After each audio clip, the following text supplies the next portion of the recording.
नमस्कार, मी ॲडव्होकेट स्नेहा दीक्षित नवीन व्हिडिओमध्ये आपणा सर्वांचं स्वागत करते।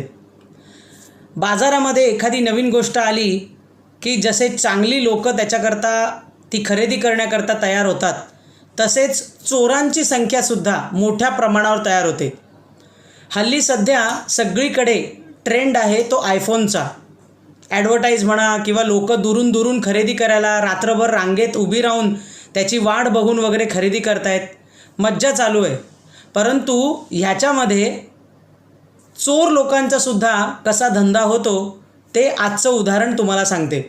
आत्ताच माझ्याकडे एक डॉक्टर आले होते, ते बाय प्रोफेशन डॉक्टर आहेत, परंतु कधीकधी आपली बुद्धी ही पूर्णतः भ्रष्ट होऊन जाते आणि आपण त्या स्कॅमच्या जाळ्यात अडकतो।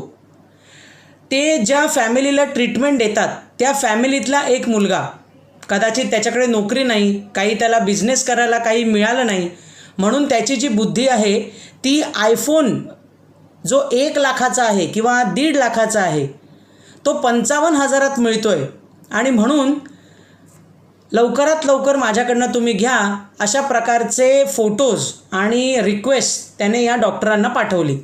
आता डॉक्टर आपले फॅमिलीतले, त्यामुळे त्या डॉक्टरांनी देखील त्या मुलावर विश्वास ठेवला, कारण याचं की पूर्ण फॅमिलीलाच ते ट्रीट करतात। त्यामुळे कुठलीही शहानिशा न करता त्यांनी त्याला जे काही 55,000 रुपये आहेत ते ट्रान्झॅक्शन केले। आता फोन ॲक्च्युअलमध्ये अस्तित्वात आलाच नाही, म्हणजे फोन आला नाही, फक्त ते फोटोज त्यांच्या मोबाईलमध्ये राहिले।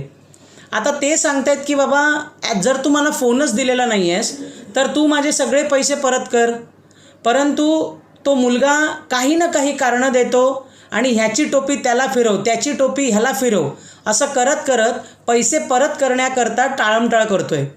ह्याच्याकरता आईवडिलांशी संपर्क साधला तर आईवडील म्हणतात की थोडे दिवस थांबा, आम्ही काही पण करून तुमचे पैसे रिटर्न देऊ, परंतु ह्या गोष्टीला देखील आज 2 ते 2.5 महिने झाले। त्यामुळे आज ते माझ्याकडे आले होते हे सांगायला की मॅडम मी या स्कॅममध्ये चक्कपणे फसलेलो आहे। आता आम्ही काय त्या लीगल ॲक्शन्स घेऊच, परंतु आयफोनच्या नादात तुम्ही असा वेंधळेपणा करू नका, एवढंच या व्हिडिओमधनं मला तुम्हाला आज सांगायचं आहे। भले 15,000 असो किंवा 10,000 असो, परंतु चांगल्या दुकानातनंच मोबाईल खरेदी करा, परंतु या अशा कुठल्याही स्कॅममध्ये अजिबात फसू नका, लक्षात ठेवा। धन्यवाद।